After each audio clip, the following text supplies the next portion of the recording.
Good day, everyone, and welcome to the Expedia Group Q3 2022 financial results teleconference. My name is Nadia, and I'll be the operator for today's call. If you wish to ask a question at the end of the presentation, please press star followed by one on your telephone keypad. If you change your mind, please press star followed by two to cancel your request. For opening remarks, I will turn the call over to SVP, Corporate Development, Strategy, and Investor Relations, Harshit Vaish. Please go ahead. Good afternoon, and welcome to Expedia Group's earnings call for the third quarter of 2022 that ended September 30th. I'm pleased to be joined on the call today by our CEO, Peter Kern, and our CFO, Julie Whalen. The following discussion, including responses to your questions, reflects management's view as of today, November 3rd, 2022 only. We do not undertake any obligation to update or revise this information. As always, some of the statements made on today's call are forward-looking, typically preceded by words such as we plan, we expect, we believe, we anticipate, we are optimistic or confident that, or similar statements. Please refer to today's earnings release and the company's filings with the SEC for information about factors which could cause our actual results to differ materially from these forward-looking statements. You will find reconciliation of non-GAAP measures to the most comparable GAAP measures discussed today in our earnings release, which is posted on the company's investor relations website at ir.expediagroup.com. And I encourage you to consistently visit our IR website for other important information. Unless otherwise stated, any reference to expenses excludes stock-based compensation. And with that, let me turn the call over to Peter. Thank you, Harshit. Good afternoon, everyone, and thanks for joining us today. Before we get started with the update on the quarter, I'd like to formally welcome our new CFO, Julie Whalen, to her first earnings call. I'm excited to add Julie to our leadership team. During her 10 years as CFO at Williams-Sonoma, she helped drive significant growth in the business and in shareholder returns. I've also worked alongside Julie on our board since 2019, and she has chaired our audit committee since 2020, so she comes with a great sense of our strategic priorities and what we're trying to achieve. I look forward to the expertise she can bring to our finance org and across our entire company. Now moving into the quarter, we were very pleased with our record-breaking performance in the third quarter. We delivered our highest ever quarterly revenue and adjusted EBITDA, the latter exceeding $1 billion for the first time in our history. We also delivered record third quarter lodging gross bookings. Despite some macroeconomic uncertainty and some short-term impact from Hurricane Ian, travel demand has remained strong and ADRs remain substantially elevated relative to pre-pandemic levels. This quarter, we also further delevered our balance sheet, which put us in a position to resume buying back our stock, which we continue to believe is highly undervalued. Going forward, we expect to continue to reduce leverage and return capital to our shareholders. Now moving to the B2C side of our business. As we've discussed before, our goal is to use great product innovation and unmatched membership benefits to drive more engagement with our customers and ultimately higher lifetime value from those customers. And the two biggest drivers of lifetime value are improving loyalty membership and app usage. I'm proud to announce that in Q3, we reached an all-time high in active loyalty members, surpassing 2019 levels in August. New Expedia customers that became loyalty members in the quarter grew by nearly 50% versus third quarter 2019, and the rollout of our unified loyalty program, One Key, is on track for next year, which will be a big catalyst for continued membership growth. Our app downloads continue to be strong as well, but even more important than downloads, app usage is at an all-time high, with quarterly active app users increasing nearly 40% versus 2019. And in the quarter, we continue to see almost 2/3 of all gross bookings result from direct traffic. We are also continuing to see leverage versus 2019 when we compare our all-up marketing spend against booked gross profit. And as a reminder, this spend includes direct marketing, but also discounting and loyalty spend, which are reported as contra revenues. In terms of our marketing mix, we have been shifting towards longer-term channels, including app downloads and other methods to capture traveler intent outside of classic performance channels. These longer-term marketing investments, including loyalty and brand, are helping us build a larger base of long-term high-value customers. But as important as marketing is, we are ultimately marketing a product, and the product has to be great.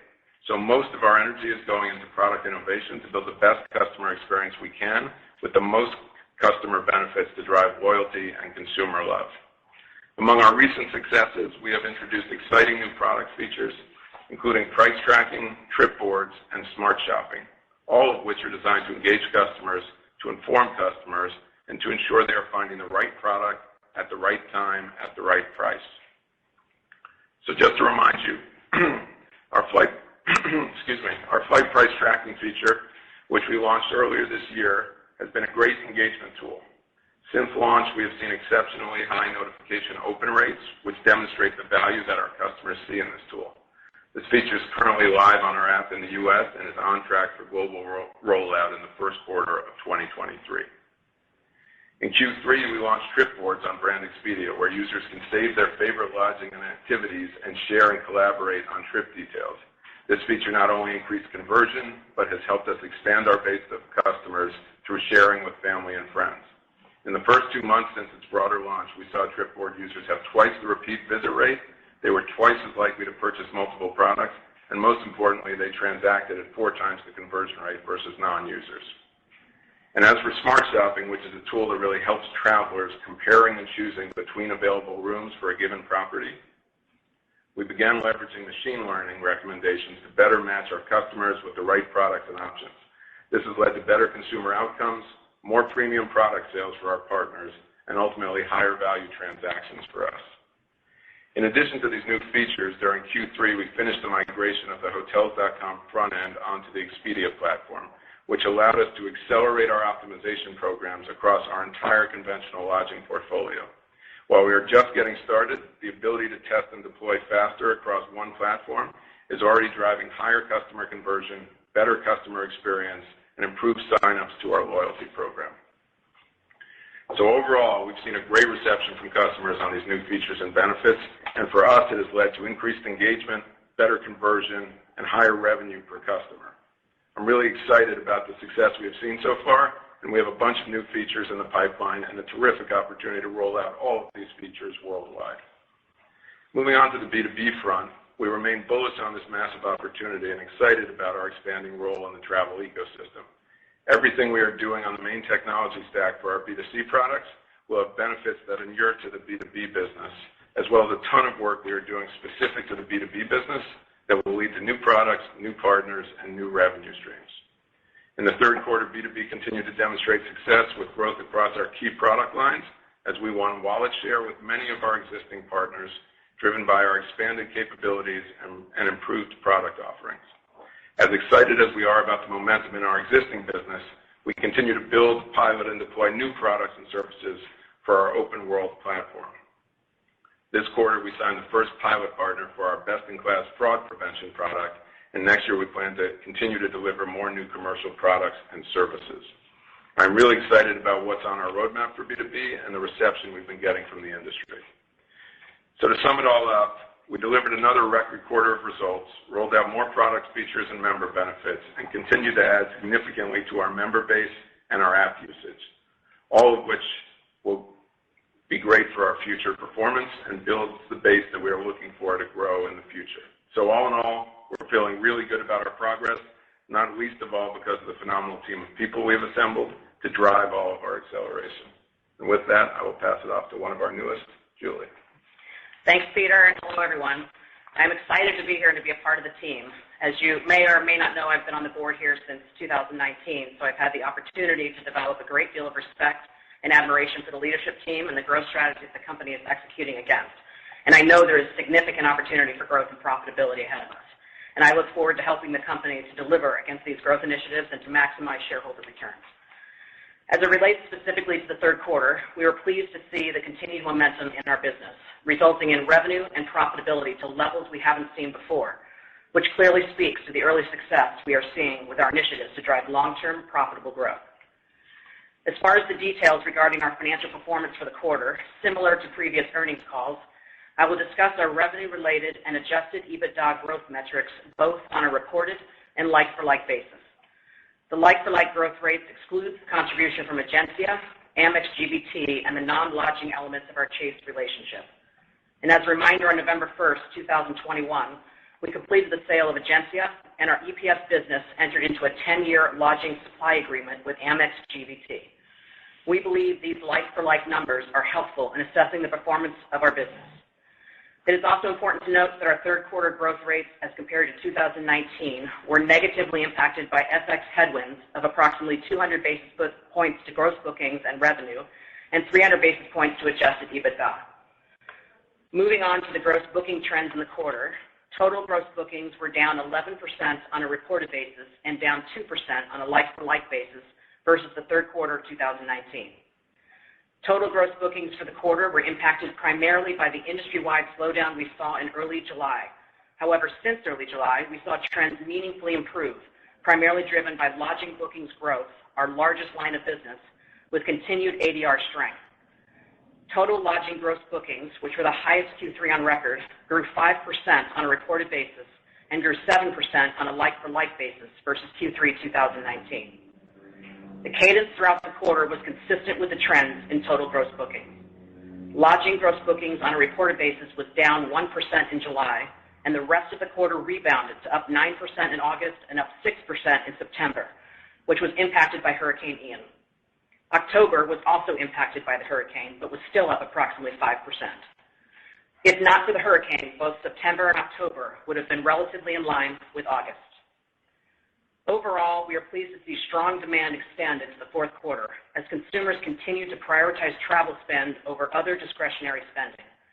And while it is still early in the quarter, we are seeing total lodging bookings for stays expected to occur in the balance of the year and into 2023, continuing to outpace 2019 levels. Moving to the key financial metrics in the P&L, starting with total revenue. Revenue of $3.6 billion was up 2% on a reported basis and up 5% on a like-for-like basis versus Q3 2019. It was great to see another quarter of positive and sequentially improving revenue growth. Our revenue margin also improved to 15% for the quarter, or up approximately 190 basis points versus Q3 2019. This revenue strength resulted from a mix shift towards our lodging business, including our higher ADR Vrbo business. Cost of sales in the third quarter was $451 million, which was down 17% versus 2019, driven by cost reductions primarily resulting from our divestiture of Agencia and from ongoing efficiencies across our customer support operations, resulting from the automation initiatives we have been implementing over the past couple of years. Direct sales and marketing expense in the third quarter was $1.5 billion, which was up 8% versus 2019, which includes spend with a longer-term return profile to drive more profitable future growth. As a reminder, we are focused on acquiring high lifetime value customers. As a result, we are allocating more marketing dollars on channels that have a longer-term return profile, such as brand awareness, loyalty, and paid app installs, which, as Peter mentioned, are already beginning to drive growth in loyalty members and app usage. Our sales and marketing expense is also impacted by an increase in commissions paid to our partners, which is a direct reflection of the accelerating growth we continue to see in our core B2B business. Overhead expenses were $569 million, down $144 million, or 20% versus the third quarter 2019. We continue to remain disciplined in our cost structure and are always looking for ways to drive more efficiency. Overhead expenses slightly increased from the second quarter, approximately $19 million or 3%, primarily associated with our ongoing focus on investing in top talent across our product and technology teams to help accelerate our various platform initiatives, which we believe will ultimately drive future top-line growth and margin expansion. These results, with another quarter of strong revenue and expense discipline, allowed us to deliver our highest quarter of profitability on record. Adjusted EBITDA grew 18% versus third quarter 2019 and grew 20% on a like-for-like basis to $1.1 billion. The adjusted EBITDA margin was nearly 30%, an expansion of approximately 420 basis points over the third quarter in 2019 on a reported basis. Free cash flow was negative $1.2 billion in the third quarter, and over $200 million improvement over prior year due to higher EBITDA levels. As a reminder, the third quarter is a negative free cash flow quarter due to the seasonality of the business. Year to date, our free cash flow remains strong at a positive $3.1 billion, more than double where we were year to date in 2019. On the balance sheet, we ended the quarter with strong liquidity of $7.1 billion from both our unrestricted cash and our undrawn revolving line of credit, which provides us with ample access to cash to operate the business. This quarter, we continue to focus on de-levering our balance sheet, improving our leverage ratios, and solidifying our investment grade rating. As a result, in September, we redeemed an additional $500 million of our senior notes as part of a tender offer, resulting in a total repayment of debt and preferred equity of $3.4 billion over the last 18 months. These balance sheet actions, along with our significant growth in adjusted EBITDA, has enabled us the additional flexibility to begin returning capital to shareholders again. As such, we repurchased approximately 200 million or 2 million shares through October and have approximately 21 million shares remaining under our existing authorization for future repurchases. As we move forward, given our strong liquidity, our confidence in the business, and the fact our stock continues to be highly undervalued, we expect to further delever the balance sheet and continue returning capital to shareholders in the form of share buybacks. In summary, our third quarter results demonstrate some of the early wins we are starting to see from the transformation of the business and the success of our strategic growth initiatives. These early wins give us confidence that there is a huge opportunity in front of us to drive long-term profitable growth and to maximize shareholder value. And I couldn't be more thrilled to be a part of this company and this leadership team as we unlock this significant opportunity for growth together. And I look forward to getting to know all of you in the travel investment community soon. And with that, I would now like to open the call for questions. Thank you. Thank you. As a reminder, if you would like to ask a question today, please press star followed by 1 on your telephone keypad. If you would like to retract your question, please press star followed by 2.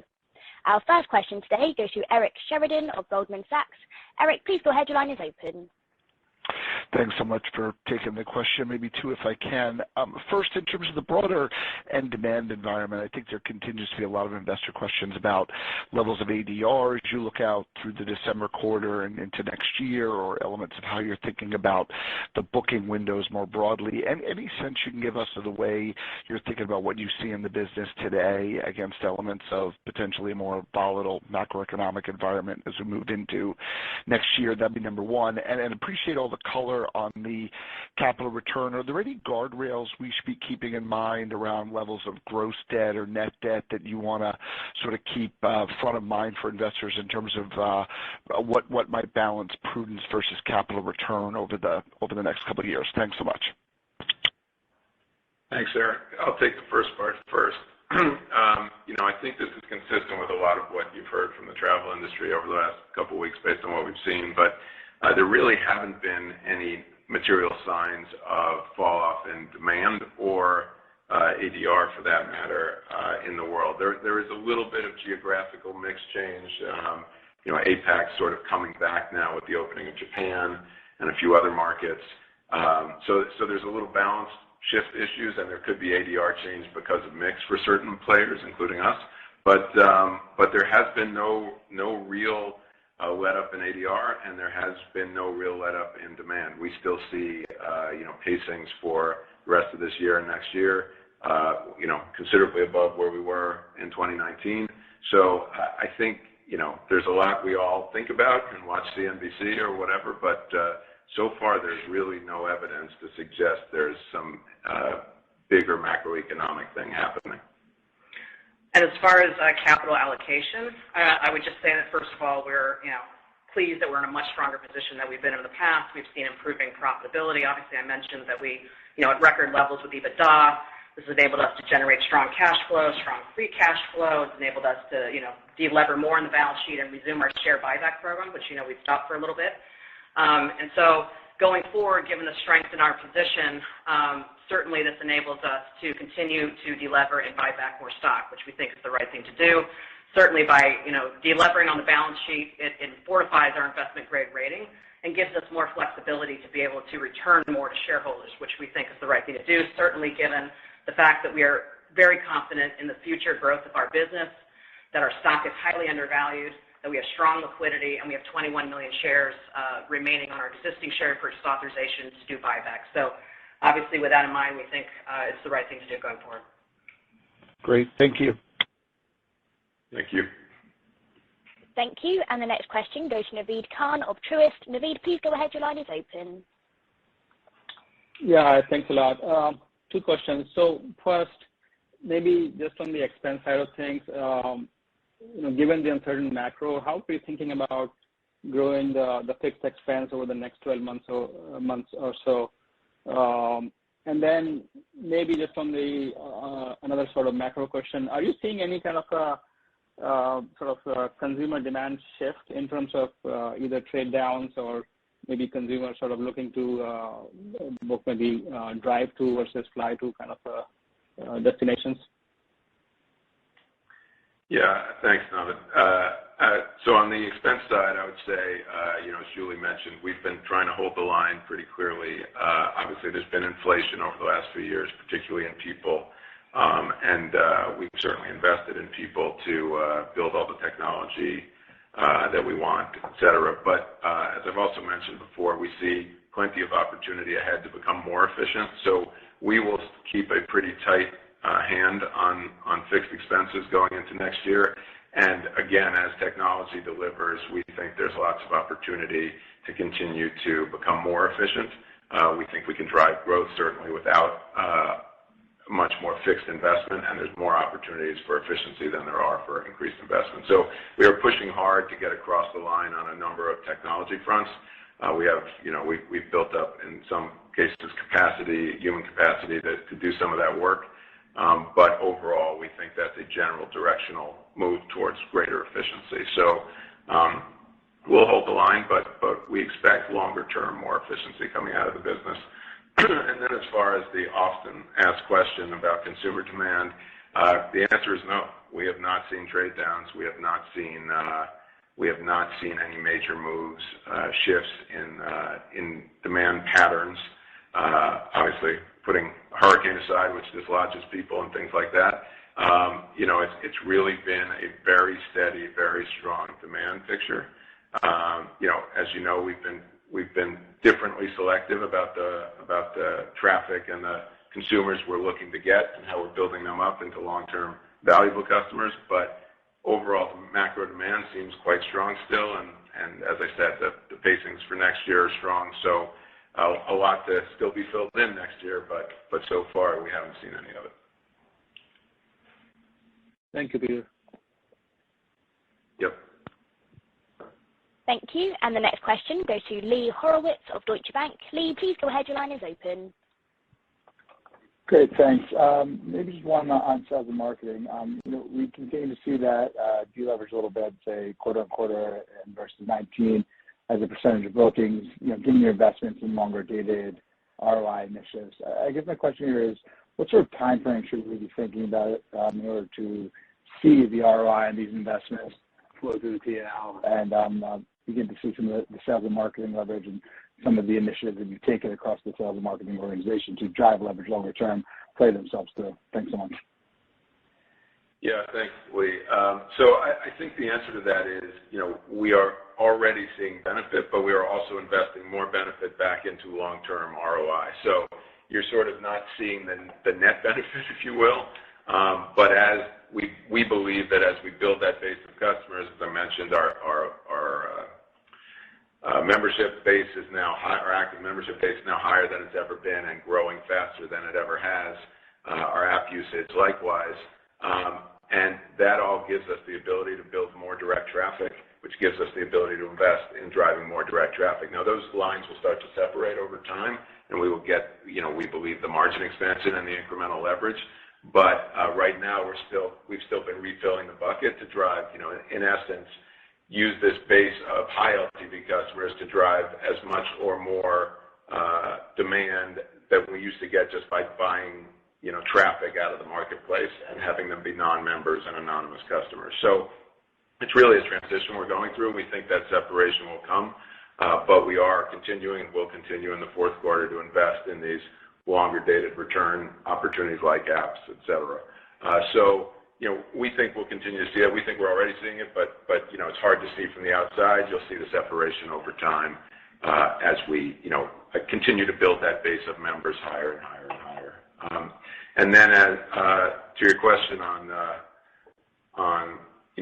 more broadly, how that affects us, I guess, going forward, I think, we will watch that. We will put the money back in, but we expect to see expanding leverage in this as we go forward. I would just add that we have the loyalty program, One Key, rolling out next year that will expand loyalty to many customers who weren't in the program before. We think that's going to drive a lot of business, but it will again drive a little bit of noise as we try to help you figure out where the leverage is. So just fair warning, it's a great opportunity, but in terms of this linear road, it's going to be a little bumpy as we roll some of these things out, and we'll help you understand those as we go. Understood. Helpful. Thank you. You bet. Thank you. And the next question goes to Kevin Koppelman of Cowen. Kevin, please go ahead. Your line is open. Thanks. Appreciate it. A couple of quick follow-ups there. Could you give a little bit more color on how you're thinking about the One Key launch and the type of investment that will be needed in that launch for next year? And also, as you're thinking about app downloads and longer term or longer dated returns on those channels, how long is that when you are acquiring new customers through that channel? Is it 6 months? Is it a year? How are you thinking about that? Thanks. Yeah, I'll maybe take those in reverse, Kevin. When we think about LTV, it's over a longer horizon. It's usually 18 to 24 months. So we're not, and as you all know, travel for many people is not a 5 times a year kind of thing. It can be a twice a year, once a year kind of thing. So it does take a little longer, as I've mentioned before, for some of these LTV investments to return. But that's how we think about that timeline. Is we're sort of normalizing it over more like an 18 to 24 month period as opposed to 6 months or something like that. And that's really the trade-off you're making in many cases, is buying that very short-term intent, perhaps unprofitably, versus buying long-term intent and long-term LTV, but it takes longer to pay out. So that's the trade we've been making with a portion of our investment. It's not everything, obviously, but we have directed money that used to be in that short-term intent bucket into these longer-term buckets. So that's why it takes time. It's why we didn't pivot it all at once, because it takes time to build those customer bases that are those high LTV customer bases that are then paying out at higher levels than the short-term intent that we used to buy. So that's how we think about that. It's a balance, and we're constantly balancing it. As far as One Key goes, we will launch next year. We will incorporate Vrbo customers, among others, into the plan. We will try to move customers who are in other brands into the brands that have loyalty. So everything, we want everybody in the loyalty bucket. The value, as you know, we've had many different plans of many different values. We will normalize around one single value for everything, for the currency. And we think we've settled in a place that will be very good for the customers. They're gaining flexibility. They're gaining the opportunity to use the value on all our products, which is highly valuable, and we know they want it. And yes, we will have more customers in that base, so we would expect that base to grow over time. But the short-term movements will be sort of the movements between putting Vrbo customers into the base, changing some of the platforms like the Hotels.com platform, the Stamps platform, into a points platform, and so forth. And so there'll be some short-term puts and takes, but over time, it's something we think will grow at a rational level. It's not going to spike to some crazy number. It's not going to shrink, but it's going to, we're going to take that capital, deploy it better across our entire customer base, and then hopefully, if it's successful, which we believe it will be, it will continue to build on itself and more people will join. And we think the economics of that are very attractive. Great. Thanks, Peter. Yep. Thank you. And the next question goes to Deepak Mathivanan of Wolfe Research. Deepak, please go ahead. Your line is open. Hey, guys. This is Jack Owen for Deepak. Thanks for taking my question. Just wanted to talk about Vrbo real quick. Just providing any maybe high-level trends you guys are seeing there, how it came out of the summer travel season, and maybe expectations into the holiday season. And then sort of related there as well, any trends in ADRs you're seeing for Vrbo. Thanks. Yeah, thanks, Jack. I think, our broad comments hold for Vrbo as well. We haven't seen a lot of ADR pressure or anything that's really noticeable. ADRs have held up very strongly, and holiday demand is strong and pacing well. We did see disruption. We have a pretty good base of business in South Florida, and the hurricane did some damage, which monkeyed with our September and October results. But and we think by now most of that, it's never 100%, will get replaced into other other properties in other spots. So that, there's a little bit of overhang from losing that supply for a little bit of time. But in general, we're pushing much harder into growing supply now again. We are seeing ADRs hold up, and so far, the business broadly remains strong. Again, you will see pockets of change as the world evolves, as certain, as APAC opens up versus maybe we all worry about EMEA's economy or something. There may be shifts slightly, but broadly we have not seen anything that is affecting the overall business. Great, thank you. Yeah. Thank you. And the next question goes to Lloyd Walmsley of UBS. Lloyd, please go ahead. Your line is open. Great, thanks. I wanted to go back to kind of the rollout of the integrated loyalty program and just understand the short-term trade-offs versus the long-term payback to the extent you feel like you have visibility on it. Just thinking back to the last time we saw this in 2011 and 2012, scaling up Expedia's loyalty program and globally expanding the Hotels.com program, it did seem to drive a headwind to revenue take rate. And so with Vrbo not having a program prior to this, it would seem like it could be a take rate headwind in 23. So what kind of magnitude should we think about on that side? And then how long will it take to get that to a state where you can sort of wind back the marketing spend and reap the benefits, the rewards of that loyalty program on the positive side? Thanks. Yeah, thanks, Lloyd. I think the way we think about it is we're going to balance we think of our portfolio of tools, including loyalty, regular way marketing, there's discounting and other tools we use to drive sales. We think of that as one pool of capital that we're investing to drive, as it were, next year's results.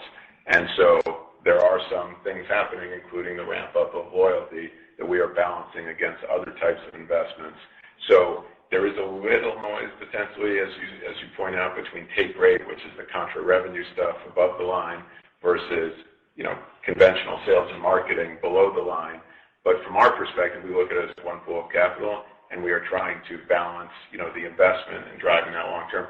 We think that loyalty hook of getting all of those Vrbo members then attached to our other brands and attached to our other products is going to drive a very nice result. Now, it's not instantaneous, as you point out. It's not like spending on Meta. It takes time. They rack up points. They wait for their next trip, whatever. But we think that's a big benefit in terms of expanding our base of customers, expanding our direct traffic, et cetera.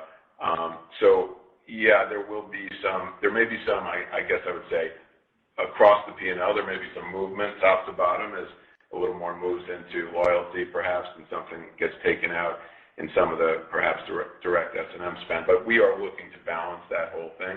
And as we get closer to it, we will give you, insight into how to think about looking at the P&L going forward. But in general, we think we will balance it out. It's just that there could be some small movements as we light up the programs and certain programs get changed from one brand to another.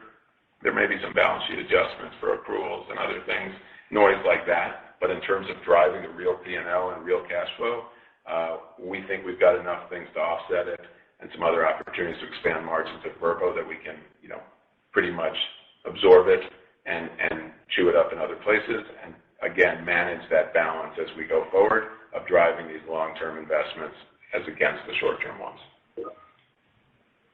Yeah, that makes sense. It seems like your take rate is below the kind of competitive environment for starters, so that seems like one area you could make up for it. I don't know if that's one of the ideas, but curious anything you could share there. Thanks.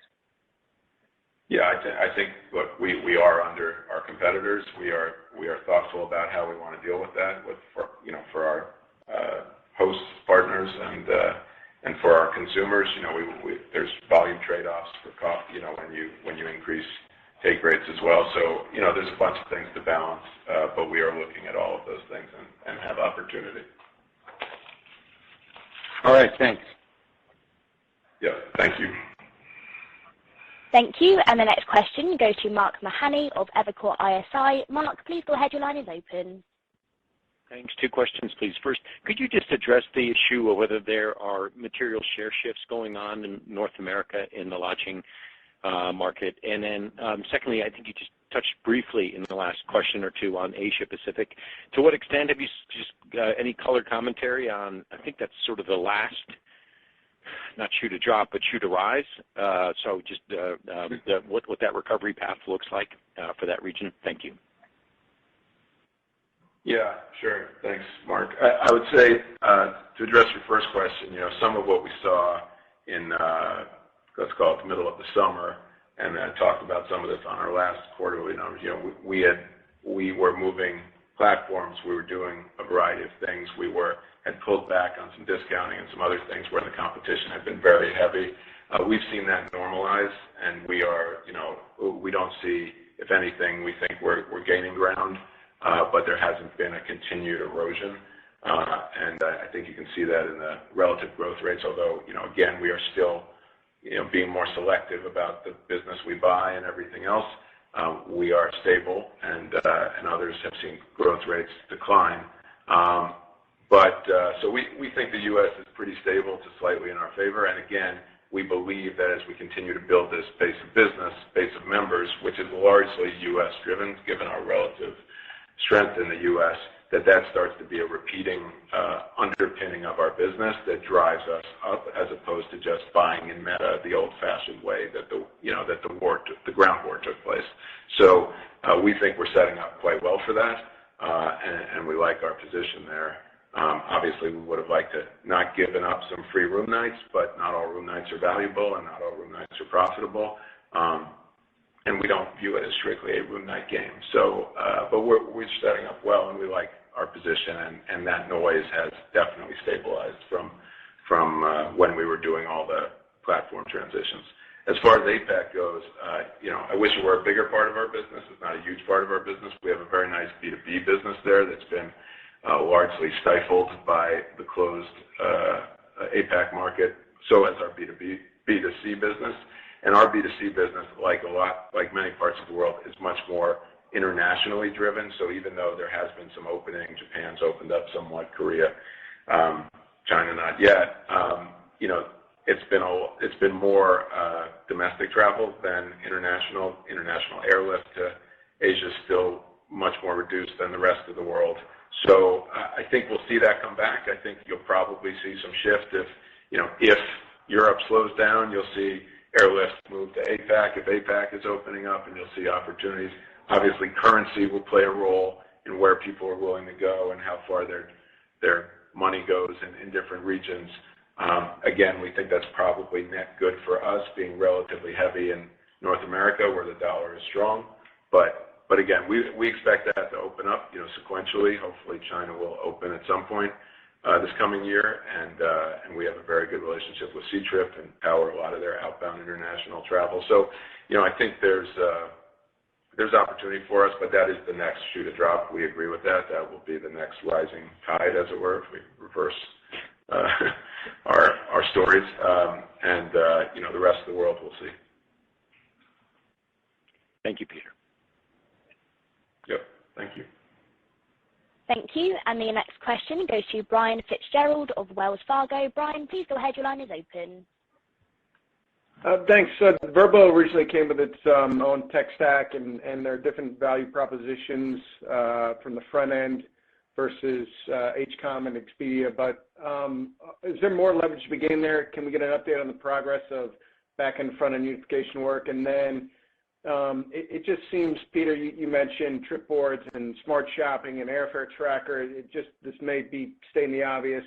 The rate of iteration or testing or innovation is accelerating. Is that true now that you have a more homogenized base of technology and tools, and should we expect more of the same? Yeah, I mean, we're pushing in heavily into that. I would segment the last part to say there's testing and optimization work, which is ramping up significantly right now, and was what was sort of on hiatus in the middle of the year as we were moving Hotels.com.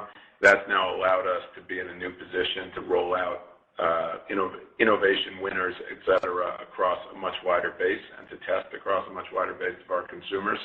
Your first question, Vrbo, that's still on its own stack. It is next up. It is literally going to start testing traffic on the single platform by the end of this year, before the end of this year. But it will be a gentle, we mean to disrupt it as little as possible.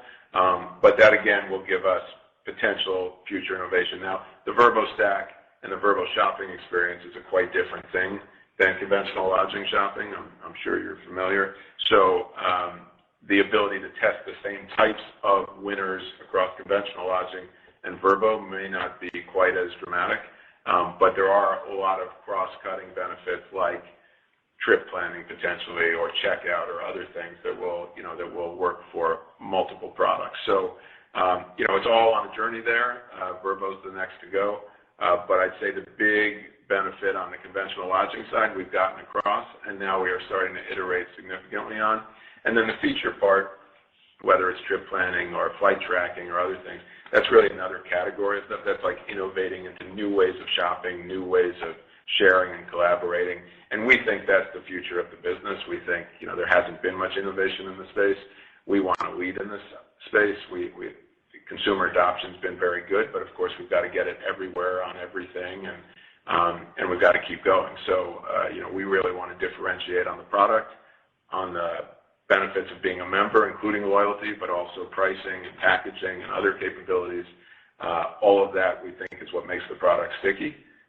We're doing a much better job of it now, but we will do a much, much better job of it going into next year. Thanks, Peter. Appreciate it. Yep, you bet. Thank you. And the next question goes to Anthony Post of Bank of America Merrill Lynch. Anthony, please go ahead. Your line is open. Thank you. A couple questions for you.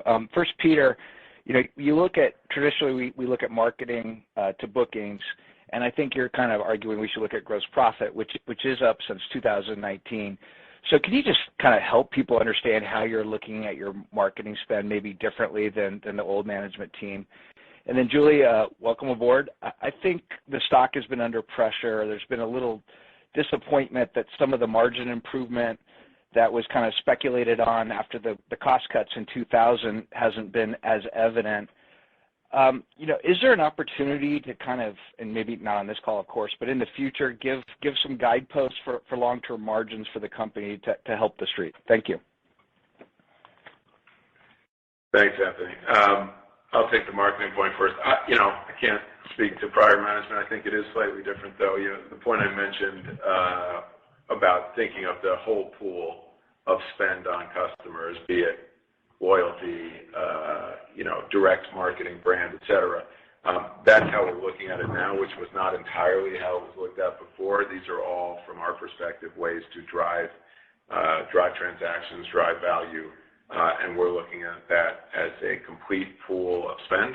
So that's different. And then, yes, we think you have to look at it relative to GP because, volume by room nights is not relevant, right? It has to be a question of how much GP you're deriving out of a given transaction, because ultimately GP is what turns into real margin, into real contribution. So we are, if you used to have a room that was $100 and now it's $200, or our take was $100 on a transaction and now it's $200, you're not going to bid the same thing you would bid or invest the same thing you would invest to get a $100 transaction. You'd be willing to invest more to get a $200 transaction. So you have to look at it as GP. We recognize it's challenging for the outside world to know what our booked GP is, but we're trying to express to everybody that is from our perspective, the right way to look at it. You are investing a portion of your profits back into keeping the machine growing, and that is how we look at it. So I'd say the big differences are we're looking at it at the entire pool, not discrete, like loyalty can be X, but marketing should be Y, or it's all about direct marketing as a percentage of revenue. Like that's not the right math from our perspective, but we recognize that it makes it more complex to understand from the outside because booked GP is obviously correlated to booked room nights. It's correlated to other things, but there's noise in it because most of us have air and other things floating through the gross booking lines, and it gets a little confusing. So, but that is how we look at it. That is how we think it's the right way to look at it. And as I've said a couple of times, it's all for us about balancing this journey into this long-term investment pool without over-indexing to it and giving up too much short-term business, but getting there over time because we believe it's absolutely the right answer to long-term profitable growth with higher margins, et cetera. So that's what we're pushing into, and that's, that we totally believe in that model. And hi, Anthony. Nice to meet you. Regarding your margin comment, obviously that is something we're very focused on. I mean, certainly in 20 and 21, we took $1 billion of cost out, and that certainly was the start of our margin improvement. And if you look even through the third quarter today, we're at a 30% margin, which is over 400 basis points over 2019 levels. So we're still holding those cost savings from where they were with some slight movements here and there, but certainly, even as Peter mentioned earlier, we're all about still maintaining efficiency, maintaining a culture of strong financial discipline, and certainly that's something that I look forward to bringing to the table as well. It's something that's in my track record, and so there'll be things that we're going to continue to look for and drive that margin even higher. And certainly, all the things that we're doing from a strategic growth initiative perspective is all about driving profitable revenue and not just driving revenue at any cost. And so therefore, we do expect to have margin expansion over time. I mean, setting a target, it's always difficult because then we set a target and we want to be even higher. So I think at this moment, we're just focused on growing that margin, as fast as we can as a result of all of our strategic initiatives. Great. Thank you. Thank you. And the next question goes to Tom Champion of Piper Sandler. Tom, please go ahead. Your line is open. Hi, good afternoon. Peter, I don't know if you could add any comments on the B2B business and the opportunity there. Revenue in the quarter was obviously very strong, but just any highlights from your perspective. And then, Julie, likewise, it's great to speak with you this afternoon. I'm curious if you could just talk a little bit about what attracted you to the role and the opportunity. You're obviously familiar with the company, but just curious if you could elaborate on that and maybe your areas of focus into 23. Thank you. Yeah, thanks, Tom. I'll go first. I think B2B has been doing extremely well for us. We view it as a tactical way to play in some parts of the world where we don't play as a B2C business. We view it as an opportunity to grow our number of partners, grow our wallet share, as I referenced, and of course grow our product offerings. And we've had incremental improvement over the years as we've added things like our wholesale business, optimized distribution, which is expanding quite well. I mentioned we grew wallet share. We have many new partners in the pipeline, and we've acquired new partners. We don't always, we don't announce every one, but it's a continuing expanding base. So we see a lot of really attractive opportunity. We think there are lots of pockets of demand out there that we have not yet reached and that are challenging to reach without, going to those partners directly. And those partners view us as an extremely good and safe partner in the travel space to go to because we can do everything. We do it well, and they get all the benefits of all our technological advances as we make them. So we think there's a lot of benefits in that core business. And then, as I've said, we've been pushing into this idea of externalizing more of our capabilities as microservices. That's what our fraud test is about. We will test many other things this coming year, and we're piloting them with different partners. But it's a real opportunity for us to take our technological advances and bring them to the industry and help create greater efficiency in our partners running their businesses, and then ultimately expand the universe of partners who can sell travel. So that goes to, social commerce and other things that have been talked about in other industries, but we're really in a pretty unique position to do that at scale, as we roll out these technical capabilities. So we're extremely bullish there.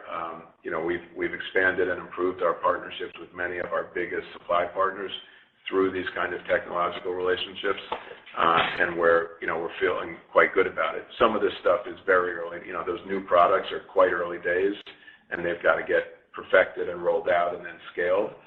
But that's the pipeline of the future. And in the meantime, our core business and some of the more recent additions, like our wholesale business, et cetera, are expanding quite nicely, and we continue to win business across the globe. So feeling really great about that business.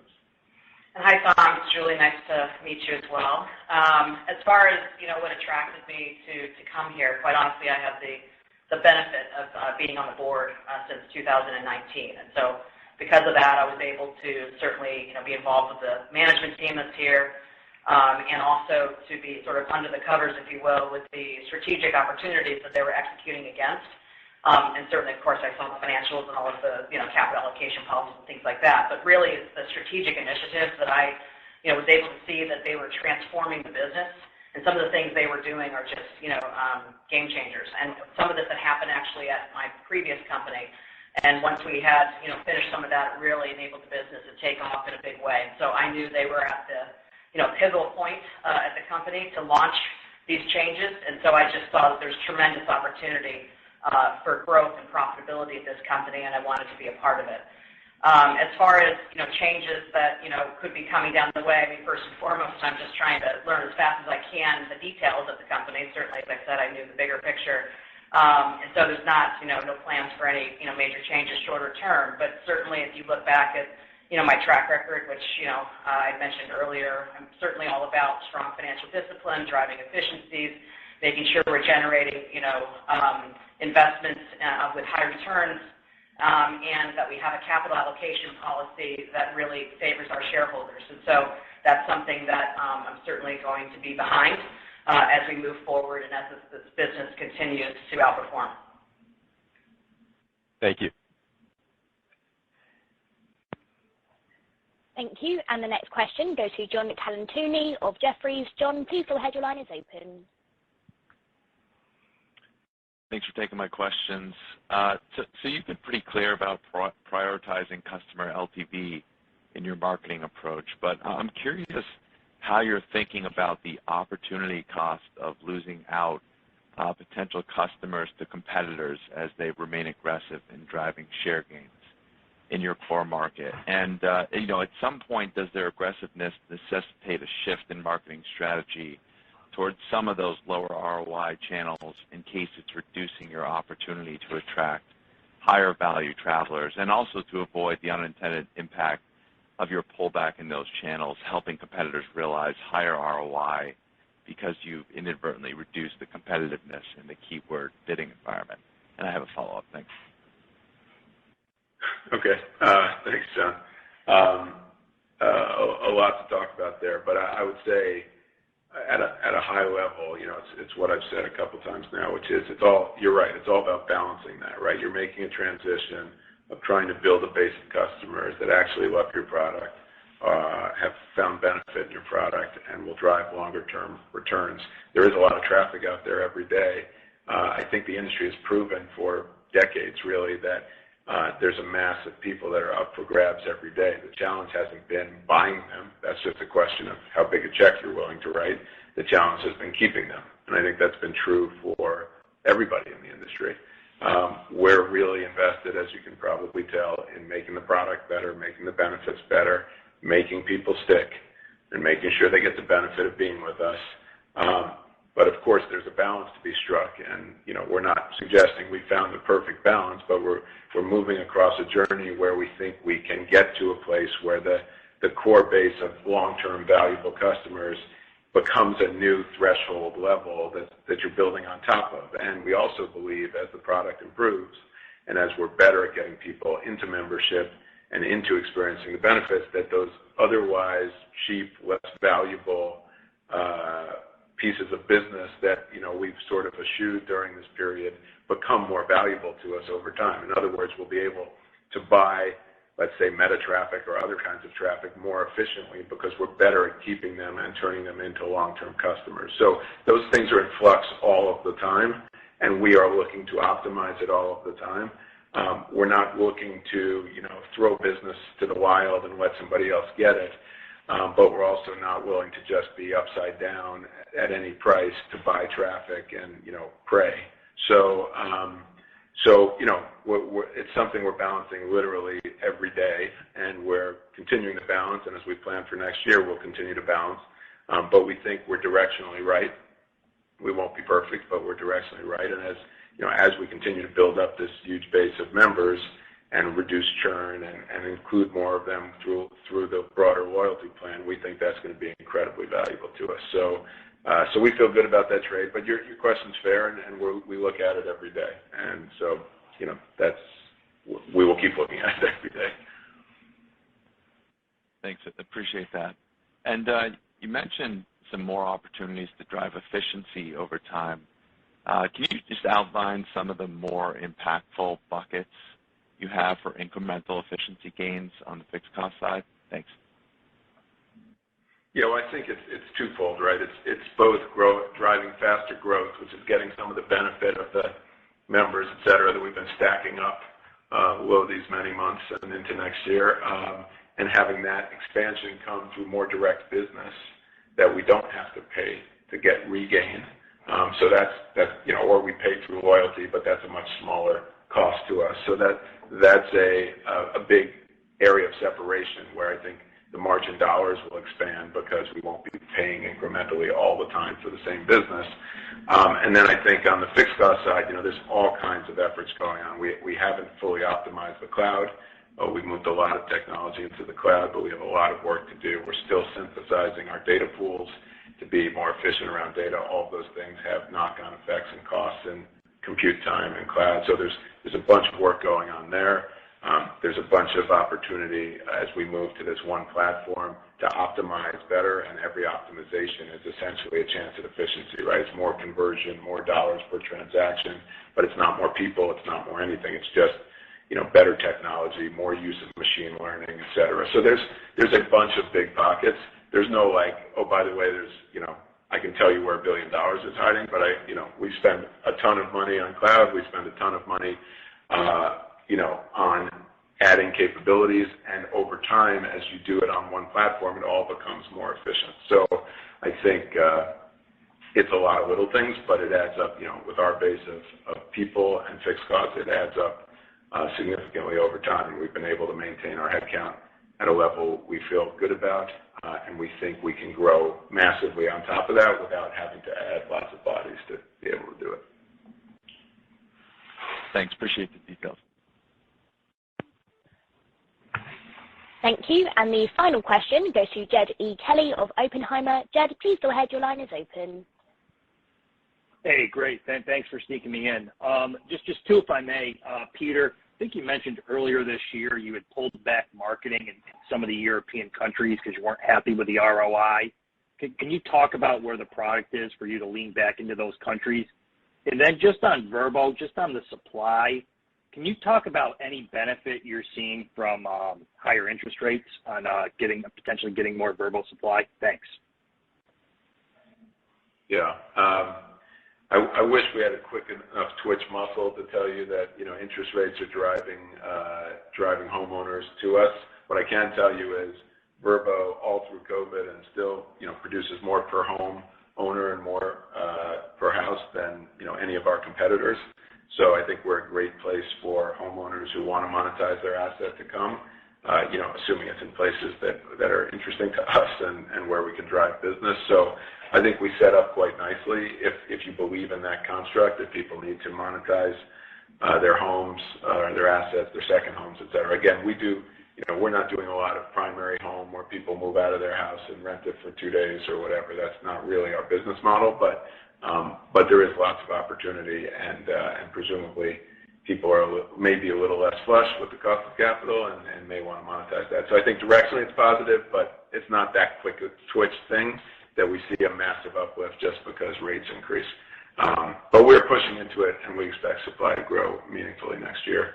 As far as the marketing question, it goes back really beyond this past year. I mean, we saw a lot of pockets where we were overinvested, weren't getting the return, weren't getting the long-term return that even made sense of what we were investing to buy traffic in some parts of Europe and other places, and we ratcheted that back. We've found this, as I mentioned, as we keep rebalancing, sometimes we're finding opportunity to push back in some of those places. So it's not like there's a line in the sand and we got to it and we're staying there. Like we pulled back and then we saw opportunity. In some cases we pushed in a little bit more. But I think broadly, at the heart of your question, which is right, We want to be lined up with all the right product capabilities to go after a market fully. And right now, we're sort of perfecting our product in North America in terms of, how everything works, how loyalty rolls out, how people get signed up, how we engage them with CRM, everything. And that's a model we then want to repeat. Now, many big markets across the globe, we have many of those things, but we have a very focused idea of we're going to get the product set up end to end, then we're going to go hard after markets, and then we believe we can win with the strategy that we think is winning right now here. So we'll keep pushing on it, and we're not there yet, but I think as we get into next year, we will have a much clearer idea of where you'll see us take some more aggressive action in certain markets where they think there's opportunity. Of course, there's some macroeconomic noise to watch out for there because there may be markets we want to get aggressive in that may have economic challenges. So we'll have to balance all those things. But that is our approach to it. We want the end-to-end product to be great. We want the loyalty and all the pieces to be there.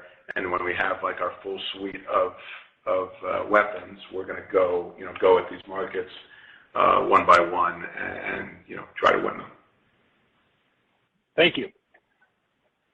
Yep. Thank you. Thank you. Thank you, everybody. I think that's it. So, yeah. Go ahead, operator. Sorry. That concludes today's call. You may now disconnect your lines and have a nice day. Thank you, everyone. Take care.